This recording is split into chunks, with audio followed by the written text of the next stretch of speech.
Welcome to GameSpot Live. I'm Greg Kasavin here to tell you all about Guilty Gear X2 for the PS2, which isn't just the first fighting game this year, but it's also the best. It's the sequel, of course, to Guilty Gear X, which came out in late 2001, and like that game, it's filled with these really crazy anime-inspired characters who have equally crazy moves available to them. It's otherwise a pretty conventional 2D fighting game.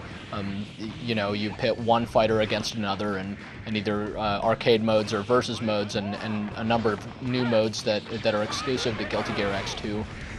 And fans of Capcom's 2D fighting games from over the years, or SNK's fighting games, are really going to find a lot to like here, because Guilty Gear X2 draws on the conventions created by those games to make for something that kind of combines a lot of the best of what previous 2D fighting games have had to offer. Please select your character! Guilty Gear X2 has a number of new characters in it, and it's good to see that the designers have definitely steered things more in the direction of crazy, because some of the Guilty Gear X characters were a bit more conventional. You have kind of your Ryu Ken archetype characters in that game, but here some of the new characters include like this kind of debonair vampire smoking a pipe, and like a witch with an electric guitar, and kind of a raver Grim Reaper guy, and this really crazy looking zombie guy who kind of cranes backwards and shoots stuff out of his back, and it's kind of really gross and really crazy and cool at the same time. These character designs play about as differently as they look. They aren't just the same old 2D fighting game characters that you might have played before. So again, if you've been playing these sorts of games for a long time and you still have a place in your heart for them, it's more than likely that Guilty Gear X2 is going to have something to offer you. In terms of the gameplay, it's pretty similar to Guilty Gear X in that the pacing of the game is really quite unusual. The characters move, they kind of walk forward and backwards quite slowly, but they can jump really high and dash really quickly, so the pacing of a match, it tends to be very, very fast, with lots of kind of quick exchanges of hits and occasional big combos and big super moves and stuff like that. Comebacks are always possible because every character has what's called an instant kill move, so at any point you could try to go for one of these moves and just end the round right then and there, and the game does a good job of balancing these so that they're useful but not overpowering. In general, the game is very well balanced, even up from the previous Guilty Gear X. The sizes and scales of the different characters are well pronounced, so the really large characters deal more damage and take less, but the smaller, faster characters who can score a lot more hits, they don't do as much damage per hit and have to work harder for a win, but they're still very powerful in their own right. Of course, the game has standard arcade and versus modes, but new to Guilty Gear X2 are the mission modes, the story mode, and what's called the Master of Metals mode. That's basically like a survival mode where every time you score a big combo, a bunch of metals start pouring out of the guy and you pick them up for points and stuff. The story mode's a lot more interesting. It's a pretty cool addition.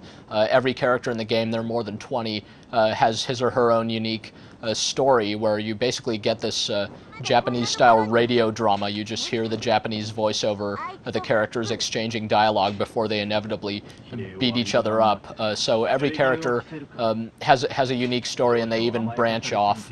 So they give you some insight into the characters' personalities, and this is definitely a character-driven game, so fans of this style of game are definitely going to appreciate that touch. The mission mode is also pretty cool. It consists of a series of standalone missions which have different properties attached to them. They're kind of these unique scripted fights that usually handicap you in some way.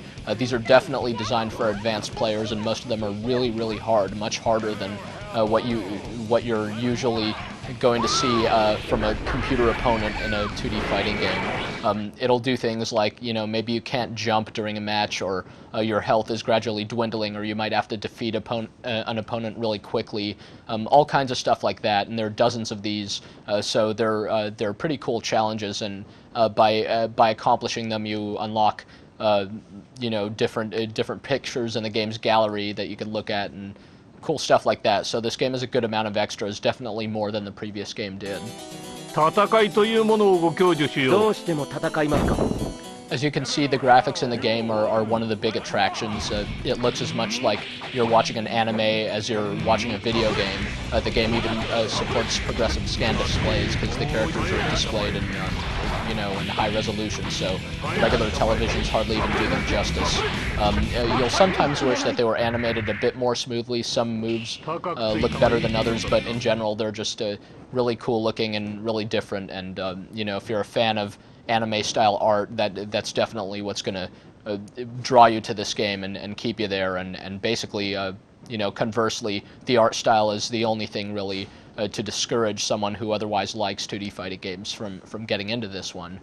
Guilty Gear X2 is just a very well designed, well balanced fighting game with a lot to it.